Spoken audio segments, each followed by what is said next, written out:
بسم الله والصلاة والسلام على رسول الله. اللهم صل وسلم وبارك على سيدنا محمد وعلى آله وصحبه أجمعين. توابع الأزمة بتاعت بيومي فؤاد واللي حصل بعد اللي عمله بيومي فؤاد. حصلت حاجات كتير. البيومي فؤاد نفسه، أول حاجة الناس بصراحة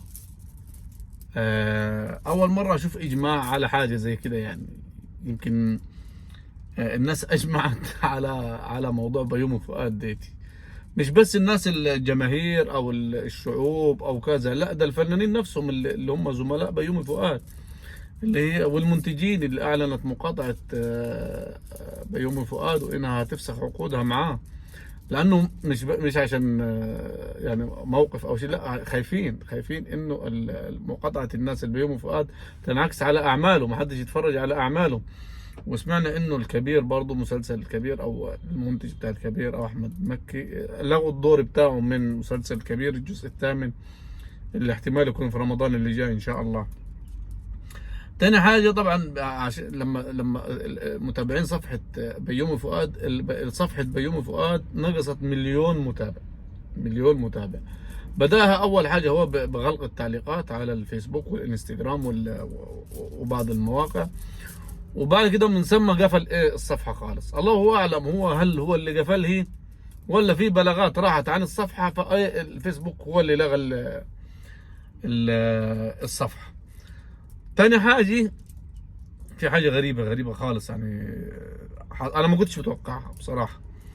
اللي هو بقي ترند او براند اكواليتي للرخص بيومي فؤاد. يعني مثلا تنافست الشركات والمحلات وحتى المطاعم.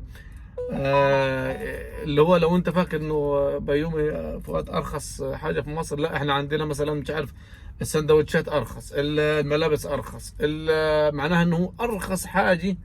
يعني بيجي مثل للرخص، فاهمني؟ زي كده مثلا زي الناس اللي ما تقول لك يعني كرم طائي او كرم حاتمي، اللي هو يضرب حاتم الطائي بالمثل في الكرم.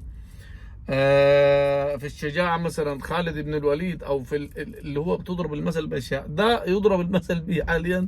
انت لو كتبت يعني ارخص من بيومي فؤاد هتلاقي عندك الاف المنشورات والفيديوهات اللي هي نازلة بعنوان ارخص من بيومي فؤاد.